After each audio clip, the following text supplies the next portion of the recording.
நான் திரும்ப திரும்ப ரொம்ப சிம்பிளாக சொல்கிறேன், உங்களுக்கு ஒன்று கிடைக்கணும். ஆனால் ஏன் நீ அந்த விஷயத்த சொல்லிகிட்டே இருந்தா, நீ ஏதோ பெரிய பாஸ் பண்ணி பெரிய ஆளாயிருவேன்னு சொன்னேன், இப்போ பார்த்தா தோற்று போய் உட்காந்துருக்க. அப்போ தான் என் புருஷனையும் படிக்கவே இல்லை, என் பிள்ளை என் மாமியார் அப்படி சொன்னாங்க, நான் வேலையாக செஞ்சுக்கிட்டு இருந்தேன், எனக்கு சுற்றி கஷ்டம். அப்படி கஷ்டம் இந்த மாதிரி காரணங்களை சொல்கிறதுக்கு, அப்பா அந்த பிள்ளை அவ்வளோ கஷ்டத்துலேயும் ஓடி ஜெயிச்சிருச்சாமே அப்படி கேட்க போகிறீங்களா? இந்த காரணங்களை சொல்லி உங்களே நீங்கள் சுருக்கிக்க போகிறீங்களா?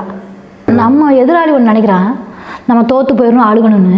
அப்போ அவனை நீ சந்தோஷப்படுத்திட்டு இருக்க அழுது, அவனை வருத்தப்பட வைக்கணுமா சந்தோஷப்படுத்தணுமா? அப்போ அவனை கஷ்டப்படுத்தணும்னா நீ ஜெயிக்கணும். உங்களுக்கு ஒரு கவர்மெண்ட் ஜாப் வாங்கிடணும், ஒரு விஓ ஆயிடணும், ஒரு குரூப் 2 எழுதிடணும், என்னமோ ஒன்று. எதுக்காக அந்த ஆசை வருது அப்படின்னா, யூத் பேப்பரின் இனிய வணக்கம். மறக்காமல் சப்ஸ்கிரைப் பண்ணுங்கள், பக்கத்தில் இருக்க பெல் ஐகானை கிளிக் பண்ணுங்கள். தேங்க்யூ. யூத் பேப்பர் நண்பர்களுக்கு வணக்கம். நான் இங்கே ஆனைமலையில் தான் விஓவாக ஒர்க் பண்ணுறேன். ஒரு காரணம் சொல்கிறீங்கப்பா, உங்களுக்கு ஒரு ஆசைப்பா, உங்களோட எண்ணம் கனவு லட்சியம், நீங்கள் சொல்கிற காரணங்களை தான் சுருக்கி போட முடியுமா? கிடையாது. என்ன நடந்தாலும் நம்ம லட்சியத்தை அடைகிறது தான் நம்ம நோக்கமே தவிர காரணம் சொல்லாதீங்க தயவு செஞ்சு. ஒன்று, காரணம் என்றைக்குமே நம்ம வாழ்க்கையில் தோல்வியை தான் கொடுக்கும். தோற்று போகிறவன் தான் காரணம் தேடுவான். அப்போ நம்ம ஜெயிக்கிறதுக்காக பிறந்தவங்க. அதனால் நீங்கள் அதுக்கான சூழ்நிலை ரொம்ப சிம்பிள் தான். எனக்கு வேலை இருந்துக்கிட்டே இருக்குது, தண்ணி பிடிச்சிக்கிட்டே ஒப்பிச்சுக்கோ, தண்ணி பிடிச்சிக்கிட்டே நீ ஏன் பேசு, பைத்தியம் கூட சொல்லிட்டு போட்டோம் சரிங்களா? தண்ணி பிடிச்சிட்டே அந்த பொம்பளைங்கிட்ட, உங்களுக்கு தெரியுமா காந்தி என்ன செஞ்சாருன்னு, இவன் என்னடி உளறிட்டு போகிறான்னு கூட சொல்லிட்டு போட்டோம் சரிங்களா? அதனால் டைம்ங்கிறது ஒன்று கிடையவே கிடையாது. அதை தான் சொல்கிறேன், நீங்கள் இயங்கிக்கிட்டே படிங்கன்ற, உங்கள் இயக்கத்தோடு படிங்க.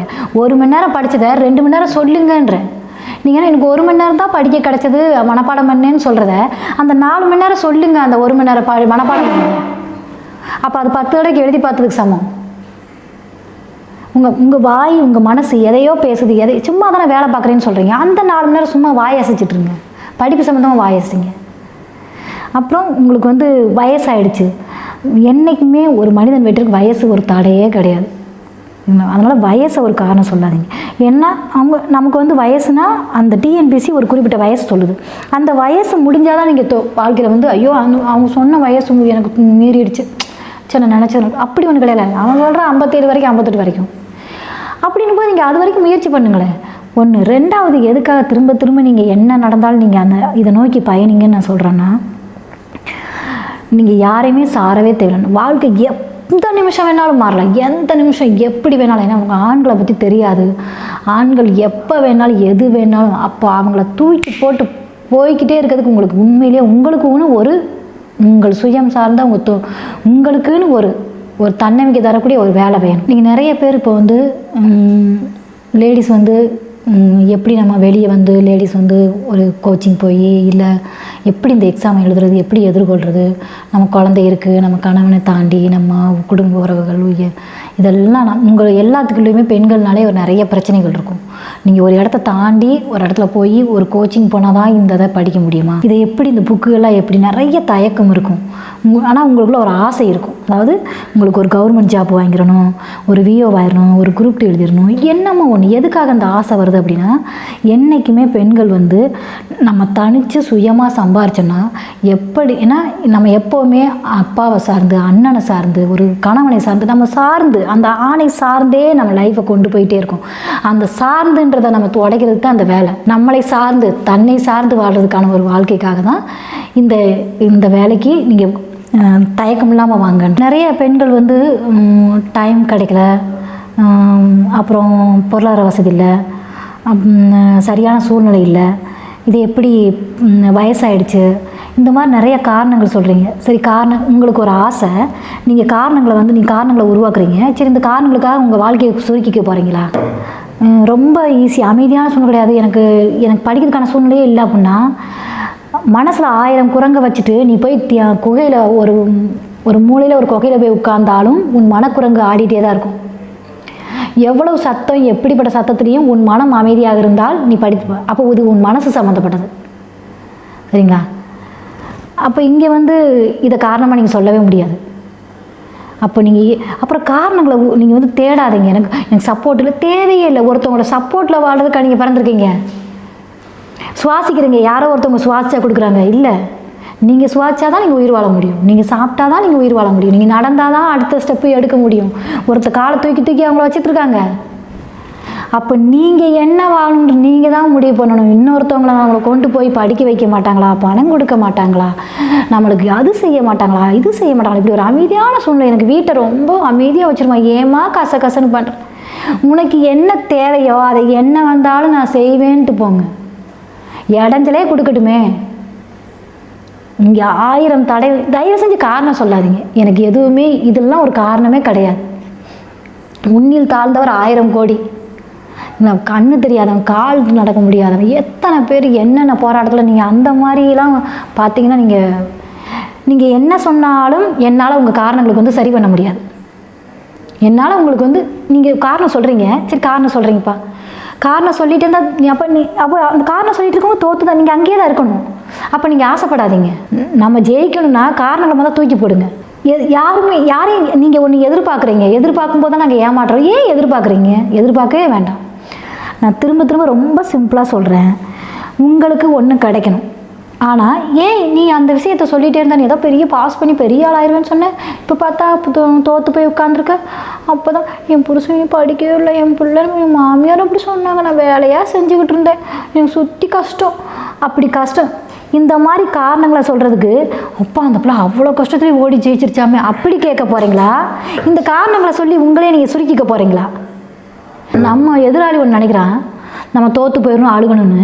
அப்போ அவனை நீ சந்தோஷப்படுத்திட்டு இருக்க, அழுது அவனை வருத்தப்பட வைக்கணுமா சந்தோஷப்படுத்தணுமா? அப்போ அவனுக்கு கஷ்டப்படுத்தணும்னா நீ ஜெயிக்கணும், அவ்வளோதான். அவர் இன்னொன்றுங்க சார், நீங்கள் திரும்ப அந்த காரணங்களை சொல்கிறாங்க, அதுக்கு காரணங்கள் அதாவது உனக்கு ஒன்று வேணும்னு கேட்டுட்டீங்க. அப்போ என்ன காரணம், என்ன வழி, என்னன்னாலும் உன்னோட மனநிலை, உன் மனசு அங்கே நான் போகிறேன் அந்த பாதையை நோக்கி அப்படின்னா இப்படி உட்காந்துக்கிட்டே போக முடியாது. நான் எனக்கு அங்கே போகணுன்னா நான் நடக்கணும், ஒரு ஸ்டெப்பு நான் வைக்கணும். அப்போ அந்த முயற்சியை நீ தான் எடுக்கணும். நீங்கள் எல்லாத்துக்குமே தேடுறீங்க. ஐயோ அப்பா வந்து செய்ய மாட்டாரா, அப்பா காசு கொடுத்து புக்கு வாங்க மாட்டாரா, அம்மா வந்து படிக்கிறதுக்கு ஃபேன் போட்டு விட மாட்டாங்களா, நீ எனக்கு டீயே குடிக்கலம்மா, நான் பசியில் படிக்க, இதெல்லாம் ஒரு இது புரியுதுங்களா? அப்போ நீங்கள் வந்து உங்களுக்கு என்ன தேவை, நீங்கள் எதை உங்களுக்கு ஒரு ஆசை, அப்புறம் அவங்கக்கிட்ட வந்து நான் இந்த கனவில் இருந்தேன், இதெல்லாம் எனக்கு இடையூறாக வந்துச்சு, அதனால தான் தோற்று போயிட்டேன். கிடையாது. உங்கள் எண்ணங்கள் ஸ்ட்ராங் இல்லை, புரியுதுங்களா? நீங்கள் வெறி இல்லை. உங்ககிட்ட வந்து ஓகே படிப்போம் பெருமைக்காக நான் அது படிக்கின்றதை எழுதினேன், பக்காவாக நான் செய்யணும், இதெல்லாம் இவ்வளவு இடைஞ்சிருப்பா, இல்லைன்னா பயங்கரமாக போய் தொட்டிருப்பேன் அதை ஓடி. ஸோ நீங்கள் தான் நலிந்த எண்ணம் உள்ளவர்கள், ஸ்ட்ராங்கான எண்ணம் இல்லை, ஸ்ட்ராங்கான செயல் இல்லை, புரியுதுங்களா? அந்த வெறியோட உங்ககிட்ட வந்து ஒரு போன போக்கில் வந்த போக்கில் அப்படின்னு போது அங்கே அப்போ நீங்கள் எதையுமே ஒரு காரணமாக தயவு செஞ்சு காரணம் மட்டும் சொல்லாதீங்க. அப்போது அந்த வேலையை எப்படி நிறையா பேருக்கு ஒரு தயக்கம் இருக்கும், நிறைய என்ன மாதிரி புக்கு படிக்கணும்னு இருக்கும். அப்புறம் நிறைய பேசுவாங்க, ஐயோ இந்த குடும்ப சொந்தங்கள்லாம் பேசும், என்ன பொம்பளை பிள்ளைலாம் போய் படிச்சுட்டு இருக்க, பேசாமல் கல்யாணம் பண்ணியாச்சு, குழந்தைய பெற்றாச்சு, ஒரு காட்டுகளில் வேலையை செய்ய, அந்த மாதிரியே உங்களை வந்து எதிர்மறையான கருத்தை, ஒரு நெகட்டிவான உங்கள் எண்ணங்களை வந்து அப்படியே தள்ளிகிட்டே இருப்பாங்க. உங்களை யாருமே வந்து நேர்மறையாக உங்களை பாசிட்டிவான கருத்துக்களை வந்து, ஏன்னா எப்போவுமே நம்மளை சுற்றி இருக்க உறவுகளாக இருக்கட்டும், மனிதர்களுக்குள்ளே வந்து எப்போவுமே ஒரு காழ்ப்புணர்ச்சி, யாரும் வளர்ந்துடக்கூடாது. உங்ககிட்ட ஒரு முகஸ்துதி பாடி நீ சூப்பர் அப்படி சொன்னால் என்றைக்குமே மயங்கிறாதீங்க, சரியா? உங்களை யாராவது பார்த்து உங்களை குறை சொல்லிட்டாலும் மனம் தளர்ந்துடாதீங்க, சரிங்களா?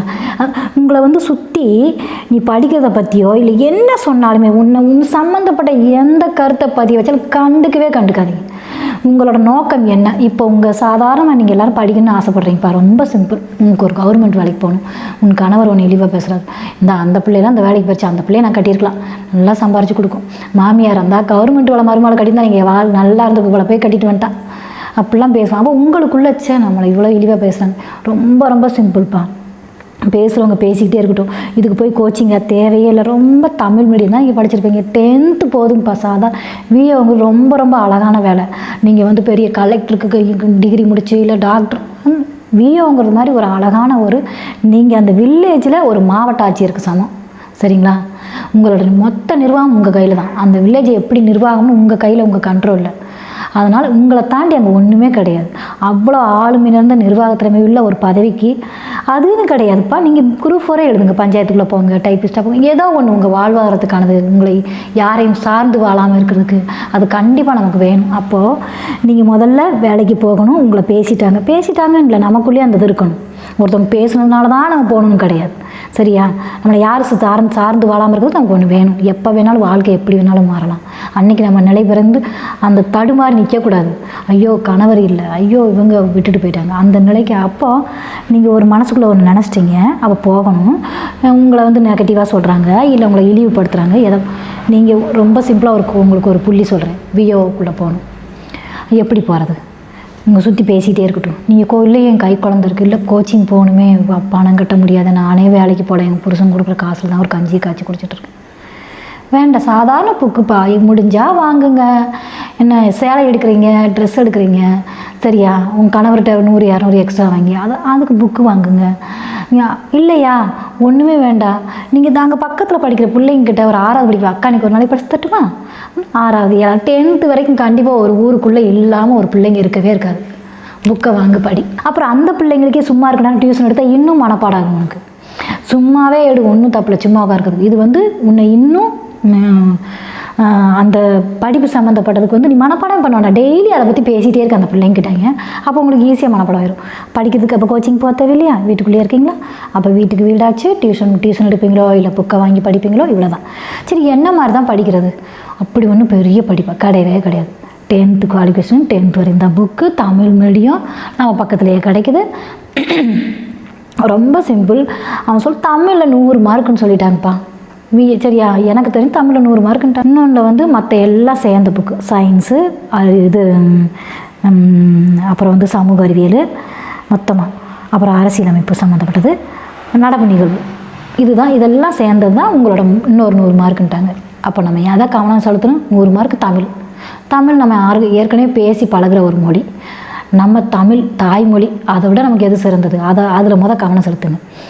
அதில் நிறைய பாட்டு வருமே, இதுன்னு கேட்பாங்களே. பெரியார் எப்போ பிறந்தார், என்ன செஞ்சாருன்னு கேட்டால், தமிழ்நாட்டின் ரூசோ யாருன்னு கேட்டால் பெரியார்னு சொல்லிட்டு போயிடலாம். ஆனால் பெரியார் எந்த வருஷம் இந்த விருது வாங்கினார்னா எப்போ பிறந்தாருன்னு சொன்னால் அது ஒரு கொஸ்டின் கேட்பாங்களா? அதை வேணால் மனப்பாடம் பண்ணாதீங்க.